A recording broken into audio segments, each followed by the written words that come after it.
Stoppers 888-TIPS. Well, some residents of Bishop, just north of Kingsville, say there's a problem with animal control enforcement in that city. Our Mike DeSilva was in Bishop for us today to check it out. Mike? Joe, I received an anonymous tip from a resident complaining about there not being an animal control officer in Bishop, and that causing many problems. That resident claims he's afraid for his children and that many homeowners have unleashed dogs running wild in the community. Now, the tipster also informed us about one resident who has a whole yard full of roosters. Sure enough, we went to that address, and there the many roosters were. Some in pens, others not in pens, some even on leashes. Now, according to the city's ordinance, a household is only allowed to have 4 small animals, such as fowl. The ordinance defines fowl as any living bird. Now, we spoke with a friend of the man living in the home with all the roosters, who was on the property at the time before the homeowner began yelling at him, telling him to come in the house, and we tried to speak with the homeowner himself.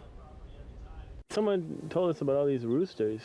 We were just wondering, like, I mean, is it for like rooster fighting or something? Or? Oh no, well, some of them, but not all of them. Does the fighting go on here or somewhere? Nah, it's like somewhere else. Sometimes, but not all the time. It's just like one time. Channel 3 News. I got nothing to say. Get off my property right now. Can we just ask you a couple questions? Get off my property right now. I'm gonna let my dog out. You gonna what? Get off my property.